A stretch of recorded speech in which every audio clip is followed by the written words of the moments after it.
Olá a todos e a todas, sejam muito bem-vindos. Aqui é o nosso programa Diálogos Neu, que é um programa do INCT para estudos sobre os Estados Unidos. Eu sou a Nilza Maria Bogiquian, sou pesquisadora do INCT e também sou aqui parte do programa de pós-doutorado da Unicamp. Estou aqui hoje mais uma vez com a minha colega e também pesquisadora do INCT, a Tatiana Teixeira, que também é pós-doutoranda. Obrigada, Tati, mais uma vez aqui junto. Vamos que vamos, né? Oi, Neuza. Oi, todo mundo. Um prazer estar de volta. Vamos embora. Bom, nesse terceiro e último vídeo de uma minissérie que a gente se propôs a fazer aqui, nós abordamos os principais temas nesse governo do Trump, nesse segundo mandato, né, do governo de Donald Trump, né, do presidente.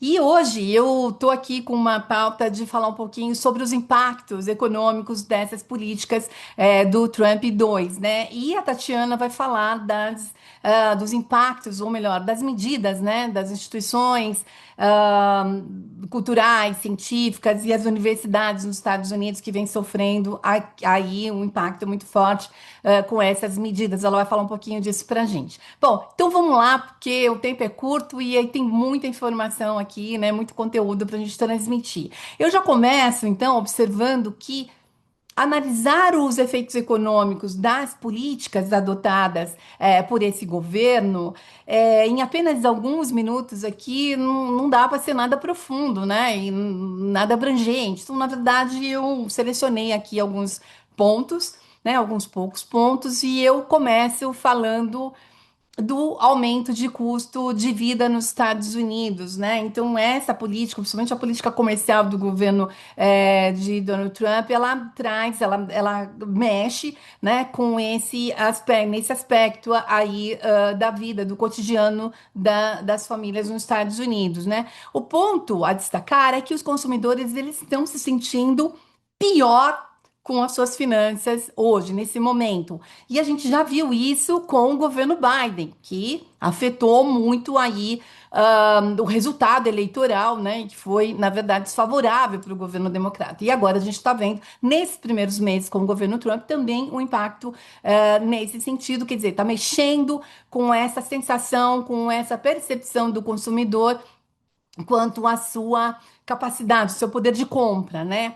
E essa percepção diz muito mais do que os próprios índices, né, registram, porque a gente acompanhou e isso vem acompanhando, né, esses índices, né, e os preços dos itens essenciais, eles continuam muito pressionados, né? E aí alguém pode dizer para mim assim, mas espera aí, olha, se eu olhar o índice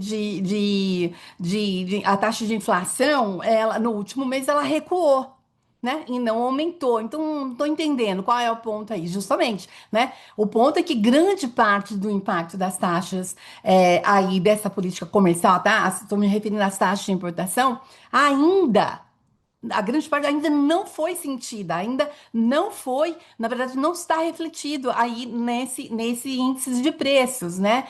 E aí isso faz com que as autoridades do Federal Reserve, né, o Banco Central dos Estados Unidos, preveem novas pressões de preço. Tá todo mundo super preocupado, né, com isso. E de acordo com o Departamento de Estatísticas do Trabalho lá dos Estados Unidos, né, o US Bureau of Labor Statistics, o aumento dos preços dos alimentos para o consumo doméstico aumentou nos últimos 2 meses, né, puxado pelo índice de itens proteicos, vamos colocar assim, dessa forma, né, que, de um modo geral, todos consomem esses itens, né? E esse índice mostra alta, especificamente carnes, aves, peixes e ovos, né? Esse aumento foi de cerca de 7% nos últimos 12 meses e, como a gente acompanhou, o aumento dos ovos, o grande vilão aí, né, nos Estados Unidos, aí aumentou de forma brutal, de forma inacreditável, né? Chegando a mais de 49%, né? Energia também, um outro item super importante, né, na cesta de consumo das famílias. Portanto, a energia também teve um aumento, com o índice mostrando aí aumento no mês de abril, puxado pelo aumento do gás natural, né, que foi na ordem de 3,7% no mês, e o de eletricidade também teve um aumento, né, aí que isso na composição geral, né? Isso acaba afetando muito, né? E aí contribui para essa percepção de falta de poder de compra, né? Ou que está ficando mais pobre, né? E isso então assim, o custo de vida, né? Que é medido por esses itens básicos, então alimentação, energia, combustíveis, continua extremamente elevado para essas famílias, né? E afetando, portanto, essa sensação, né? Quando a gente pega alguns estudos, né? Tem um estudo aqui do Índice de Sentimento do Consumidor que a Universidade de Michigan faz. Esse sentimento de confiança, né? Essa confiança, ela caiu para 50 pontos em maio de 2025. Isso representa uma queda de quase 30% desde janeiro. Portanto, veja, está indo muito rápido, né? Deteriorando essa percepção, esse sentimento na população, né? E aí, esse pessimismo todo dos consumidores em relação às condições econômicas atuais e futuras influencia aí, né, assim, influenciado pela inflação ou pela possibilidade, né, de aumento da inflação, né? E também as pessoas não têm tanta segurança assim, hoje estão empregadas, mas aí você olha para frente, como é que vai ficar isso tudo, né? Então isso vai afetar, portanto, essa percepção sobre a competência, né, ou sobre a performance do governo Trump, né? De acordo também com outro estudo da o Yale Budget Lab, né, que é um centro de pesquisa acadêmica, a previsão é que o consumidor médio nos Estados Unidos vai ter que desembolsar mais, né? Vai ter um aumento no seu desembolso na ordem de 2.800 dólares por ano. Isso equivale mais ou menos a quase 16 mil reais aqui, né? A mais, então, portanto, no consumo ao longo desse ano de 2025, quando faz uma comparação com 2024, né? E aí, claro, isso faz com que Trump dirija a sua pressão sobre o presidente do Fed, como a gente viu, né? Ou Jerome Powell, que foi atacado, né? Porque a pressão do Trump é para que ele reduza os custos de empréstimos, né? E ele na semana passada, inclusive, ou há 2 semanas atrás, não sei exatamente qual é a data aqui, mas eu anotei isso. Ele falou que, né, atacando o Powell, né? Ele disse que lidar com o presidente do Fed era como falar com uma parede, né? Ou seja, não teria ouvido, né? Não estaria ouvindo o Trump. Bom, e aí um outro ponto que eu destacaria é o rebaixamento da nota de crédito dos Estados Unidos. Eu tive essa semana aí participando de um evento, né, com o diretor executivo do FMI, do Brasil, né, lá no FMI, e o André Roncalha, e ele estava falando para a gente sobre, né, de um modo geral, como estão os ânimos, né, lá dentro do FMI. E aí ele faz esse destaque sobre o impacto desse rebaixamento da nota de crédito nos Estados Unidos, né, o que isso significa, né? Então a Moody's, que é a Moody's é uma outra agência, né? Então ela se junta às outras duas parceiras, né, entre as agências maiores aí de crédito, né, que avalia crédito, e ela rebaixou a classificação de crédito de longo prazo dos Estados Unidos, né, citando aí preocupações com o aumento do déficit fiscal e da dívida pública. Esse filme, como diz o André, a gente já viu muito no Brasil, mas nos Estados Unidos isso é preocupante, isso é realmente inédito, né? Isso daí está acontecendo, claro, vem acontecendo nos últimos anos, mas esse ano a terceira agência, então, reduz também essa nota em relação ao nível de crédito, nossa nota de crédito, né, dos Estados Unidos, né? E o déficit federal está atualmente em 6,4% do PIB, que é um nível geralmente associado a períodos de crise econômica ou de guerra. Então, isso é preocupante, né? Esse rebaixamento pode levar a custos de empréstimos mais altos para o governo e, consequentemente, para os consumidores, né? Além de afetar mais um componente aí que vai afetar a confiança agora, não só dos consumidores, mas também dos investidores, né? E aí, um outro ponto é a expectativa de inflação e essa imprevisibilidade econômica, né? Então, com as expectativas de inflação para o próximo ano aumentando, né? Podendo aí agora refletir esse aumento brutal nas taxas de importação dos Estados Unidos, né? Que fica caro, que torna mais caro não só os produtos importados, mas também os produtos que são fabricados ali, porque eles usam componentes, né? A cadeia de valor, a cadeia de produção, ela é muito complexa, né? Esse desacoplamento não é feito da noite para o dia. Então, os Estados Unidos continuam importando, mesmo levando as empresas para dentro dos Estados Unidos, conforme o Trump planeja, mesmo assim você vai ter aí um aumento de preço por conta dessa composição, né, de produtos importados, ainda importados da China, né, e que aí o Trump está colocando, ou de outros países em que o Trump está taxando, né. Então reflete preocupações com as políticas comerciais e fiscais do governo, né, com as agências de riscos acendendo aí o sinal de alerta. O que que a gente vê? A gente vê uma dificuldade no planejamento de empresas e consumidores, né, afetando então as decisões de investimento e consumo, né, para o médio e longo prazo, né? Então tudo isso junto, né, tem além, né, do que a gente já falou, a volatilidade nos mercados financeiros, né, que também aumentou com os investidores aí muito cautelosos, né, por assim dizer, diante de todas essas incertezas políticas e econômicas. E aí um quarto item que eu trago, que aí é só para a gente sair um pouquinho do ambiente interno dos Estados Unidos e olhar um pouquinho mais para o macro, né, ou para o contexto internacional, a gente tem aí também que as políticas econômicas do Trump trazem, né, repercutem significativamente no cenário internacional, né? Há uma expectativa de crescimento, né, econômico aí global, ou seja, olhando para esse item, né, de crescimento econômico global, o FMI já, né, com essas preocupações todas, reduziu a sua projeção de crescimento global, né, para 2,8% em 2025. Então, abaixo de uma estimativa inicial que era de 3,3%. E isso é importante, né? A gente colocar aqui, citar aqui, né? E aí, o que que o FMI fala disso? A gente ouvindo, portanto, os especialistas, né, do FMI, é que tem uma preocupação, né, com as guerras comerciais. Então, nós não estamos nem falando das guerras no sentido, né, na acepção do termo, mas estamos falando das guerras comerciais iniciadas aí pelo governo Trump, né? Então, seria um fator chave aí nessa previsão que o FMI faz de crescimento da economia global, né? Os mercados financeiros também, no nível internacional, né, essa introdução das novas tarifas por Trump em abril, né, que ele vem colocando, ainda que ele está dizendo, não, vamos dar um tempo, né, não vai ser já, então pode ser que ele prorrogue o prazo de início, mas está valendo, quer dizer, a medida está estabelecida, né?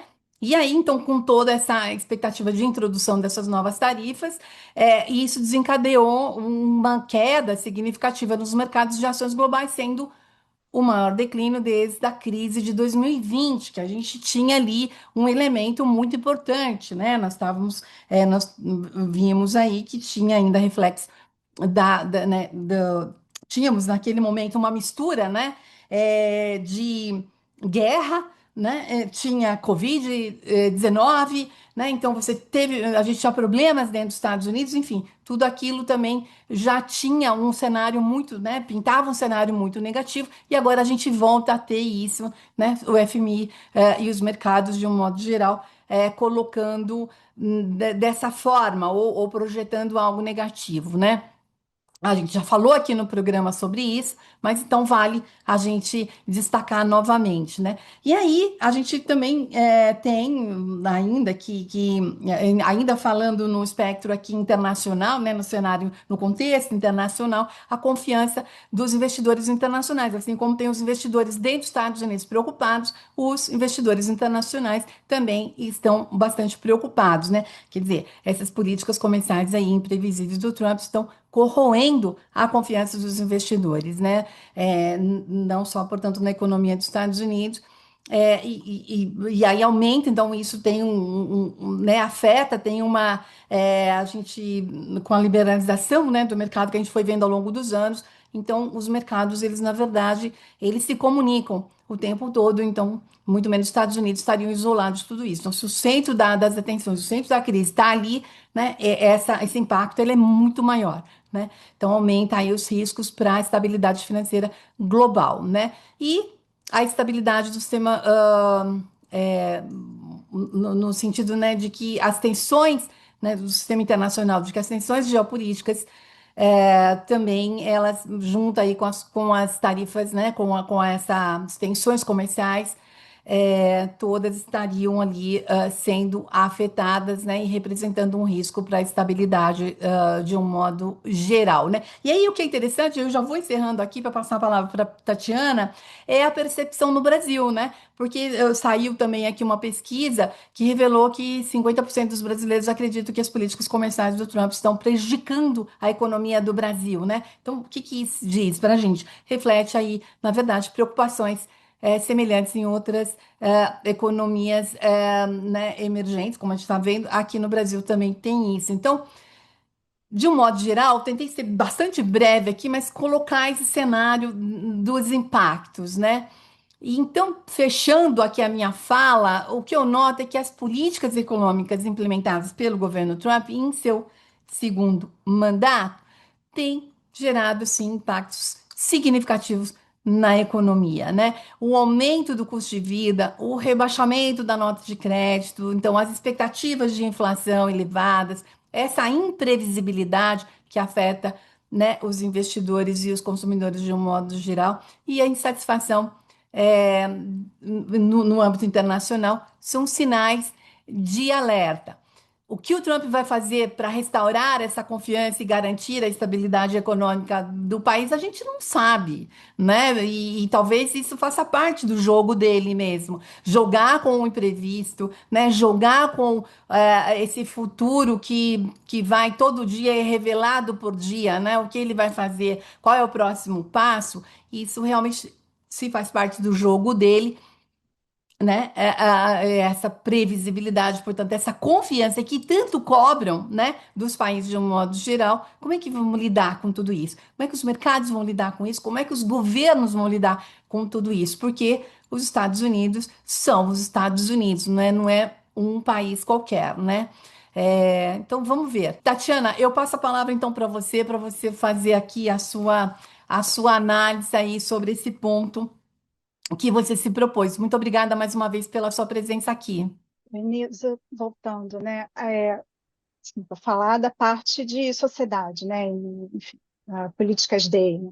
As ações executivas contra as universidades e as políticas DEI, diversidade, equidade e inclusão, que a gente vem acompanhando desde o início do governo Trump, elas se inserem num contexto e numa estratégia mais ampla. Contexto e estratégia de guerra cultural e anti-intelectualismo para reconfigurar o papel das instituições acadêmicas na sociedade americana e reconfigurar a própria sociedade americana. Né? Alguns exemplos de ordens executivas importantes, eu acho que vale citar aqui. No primeiro dia, Trump deu uma canetada para assinar a ordem 14151, que revogou as iniciativas federais relacionadas às políticas DEI, né? Então, dissolveu agências, escritórios, enfim, fez um expurgo de funcionários que, de alguma forma, trabalhem ou defendam essas políticas. Né? A Ordem Executiva 14173, né? Revogou, isso é muito importante, a histórica Ordem Executiva 11246, que foi sancionada pelo presidente Lyndon Johnson, né? Assim, no momento de avanço dos direitos civis no país. E essa ordem do Trump agora, ela vai eliminar as exigências de não discriminação para os contratantes federais e com isso também contribui para enfraquecer as ações afirmativas no setor privado. Outra ordem importante, 14190, que proibiu o ensino de teoria crítica da raça e identidade de gênero nas escolas públicas, criminalizando práticas educacionais para a inclusão de estudantes transgêneros. Outra ordem, a 14253. Né? E aqui eu vou citar o título da ordem, porque acho muito ilustrativo do que é disso que eu estou apresentando. O título é Restaurando a Verdade e a Sanidade na História Americana. Nessa ordem, ele se volta contra o complexo Smithsonian, né, as instituições que fazem parte, né, da Fundação Smithsonian, e os monumentos públicos. Significa o quê? Cancelar bolsas de estudo públicas e atividades que estejam relacionadas principalmente a questões de raça e gênero. E o texto da ordem executiva toma essa justificativa, considerando que se tratam de narrativas divisivas e de ideologia imprópria. Essa semana, o Departamento de Justiça, ainda, né, dentro desse leque de políticas, anunciou a criação da Iniciativa de Fraude de Direitos Civis, né, que é uma unidade para investigar políticas DEI que estejam ainda sendo promovidas, funcionando, né, ainda estão implementadas nas universidades e empresas terceirizadas, enfim, as empresas que oferecem serviço para o governo são contratadas para oferecer esse serviço, e o objetivo é processar essas instituições que promovem, e aí, de novo, aspas, né, ideologias radicais. Né? E um último exemplo, no programa, acho que foi o programa anterior, você mencionou a proibição de atletas trans de competirem, de participarem de competições oficiais. E para esclarecer, né, para quem está assistindo a gente, né, o que eu estou chamando de guerra cultural. Né? Isso não é um fenômeno novo, faz parte, assim como o anti-intelectualismo, faz parte da tradição política, cultural dos Estados Unidos, em que a gente tem conflitos ideológicos que são intensos, né, entre grupos com valores e crenças culturais que são totalmente divergentes, né, os conservadores e os progressistas, né, defendem causas diferentes. E isso está relacionado, envolve questões sociais, questões morais, questões políticas.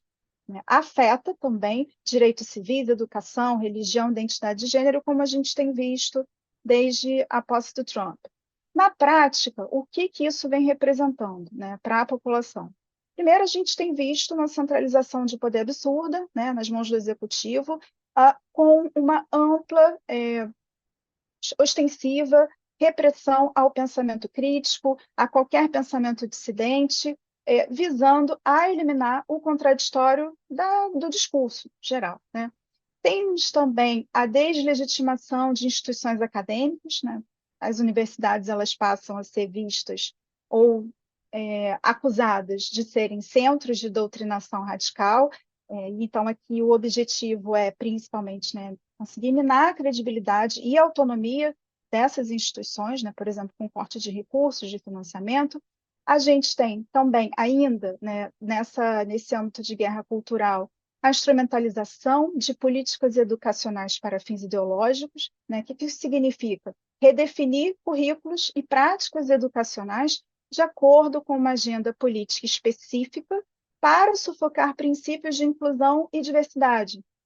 E em relação ao anti-intelectualismo, como é que ele se manifesta hoje? Primeiro, sim, é bom a gente ter isso claro, né? Isso não surgiu com Trump, Trump não trouxe isso, mesmo que Trump, enfim, ele se declara com orgulho, né? Que ele é anti-intelectual, ele já usou isso na campanha de 2016, usou na campanha em que ele foi derrotado pelo Biden, usou de novo, né? Como se esse é um traço que traz especial interesse aos seus causa especial interesse aos seus eleitores, né, à sua base magra.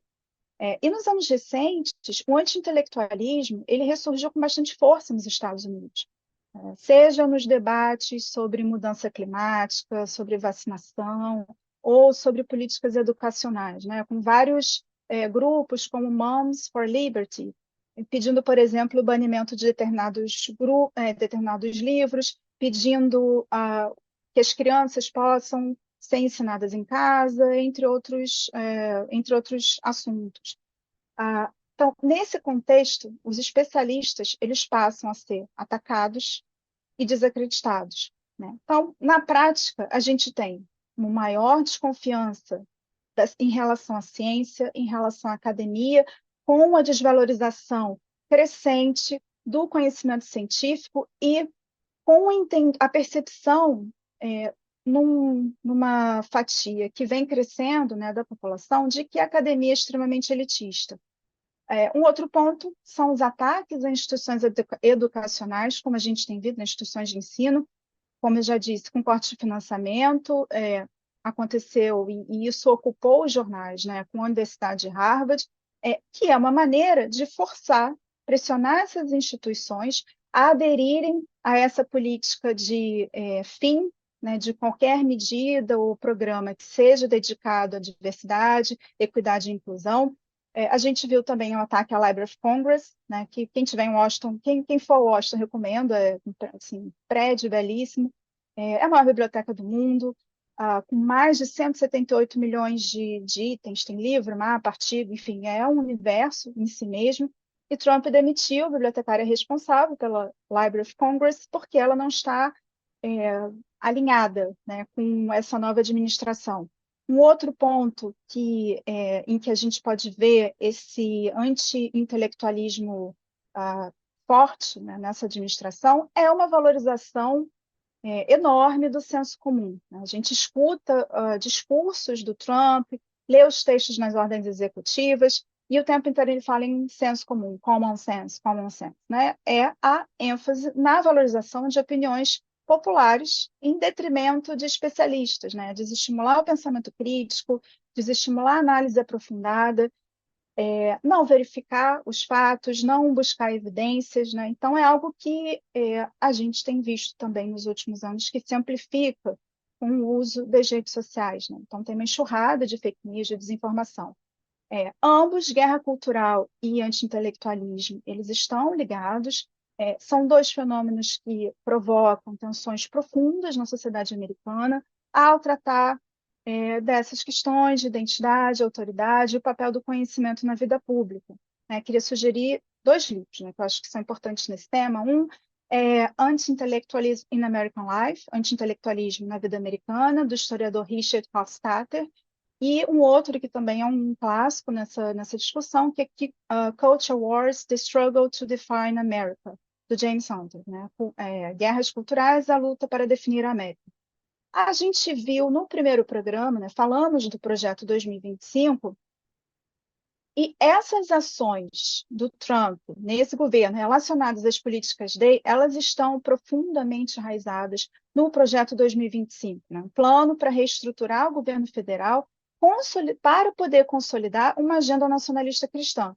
E mais do que apenas modificar políticas específicas, né, o objetivo é alterar como o governo federal opera, alinhando essa estrutura com a visão conservadora e nacionalista. Né? Então, é restaurar a ordem, restaurar os valores tradicionais, impor uma visão moral específica, reduzir, já falei, a diversidade de pensamento e fortalecer o nacionalismo, fortalecer um sentimento de identidade nacional que esteja centrado em valores tradicionais. Isso aqui é importante a gente prestar atenção, porque é a busca de redefinir o que é ser americano, quem pode ser americano. Enfim, já caminhando quase para o encerramento, a gente pode também falar da relação do conservadorismo nacionalista cristão com Trump. Então, a gente tem a influência de líderes nacionalistas cristãos importantes, já mencionamos o nome dele, o Russell Vought, que foi diretor do Escritório de Gestão e Orçamento no primeiro governo do Trump, e é um dos principais nomes no projeto 2025.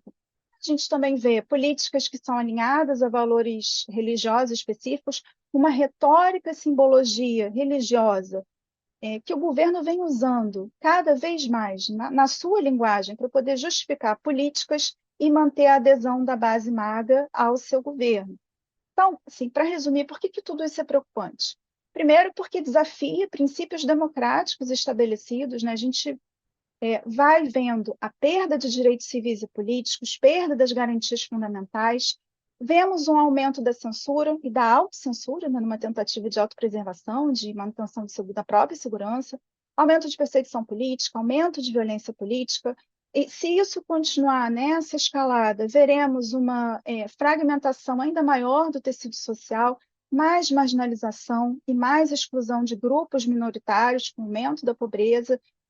Esse desinvestimento em pesquisas importantes pode trazer a perda de competitividade dos Estados Unidos e afetar o mundo como um todo, né? Porque assim, eram pesquisas importantes na área de saúde, por exemplo, que estavam em andamento e foram canceladas. Encerrando com esse último comentário, eu queria sugerir o livro Estado Pós-Democrático, do Rubens Casara, no qual ele fala de um estado de crise permanente, né, que passa a ser, na verdade, um modo de governar e que vai justificar o uso permanente de um instrumental autoritário dentro da democracia. E aí eu vou encerrar com as aspas dele, né? Do ponto de vista político, esse Estado pós-democrático, ele se apresenta como um mero instrumento de manutenção da ordem, controle das populações indesejadas e ampliação das condições de acumulação do capital e geração de lucro. Bom, então, isso é um absurdo, né? Tudo isso que a gente está vendo aqui, eu fico pensando no impacto de longo prazo, né? Eu falei aqui dos impactos de curto prazo, do impacto agora que a gente está vendo no momento, no médio prazo, que já são bastante preocupantes na área econômica, mas aí a gente está vendo, está falando de políticas que vão trazer um impacto que a gente vai perceber num prazo maior, né? Não agora de imediato, e vendo como tudo isso está sendo implementado, né? A toque de caixa e com base nesse alinhamento ideológico, né? Bastante preocupante, né? Mas vamos lá, eu não tenho mais tempo para ficar comentando aqui, a gente poderia abrir uma discussão, mas não é o momento, não temos aqui esse bem precioso que é o tempo. Muito bem, então, pessoal, a gente encerra com dor no coração, com vontade de ficar mais, mas a gente encerra com esse vídeo de hoje, a nossa minissérie aqui de blocos, né, sobre a orientação política e as medidas que estão sendo implementadas pelo governo Trump 2. Bem, eu espero sinceramente que vocês tenham gostado e, claro, se gostaram, não preciso falar, né? De novo, mais uma vez, curtam, vão lá, curtam o vídeo, né? Compartilhem e volta aqui no canal para ficar com a gente bem pertinho, porque a gente vai voltar com novos conteúdos, né? É, Espero que seja em breve. Tatiana, muito obrigada mais uma vez pela sua atenção, pela sua dedicação aqui, né? Colaboração foi muito preciosa. Neuza, eu que agradeço pelo convite, é um prazer compartilhar esse programa, esse momento com você. Um abraço. Tchau, tchau. Tchau, tchau. Até mais, então, pessoal.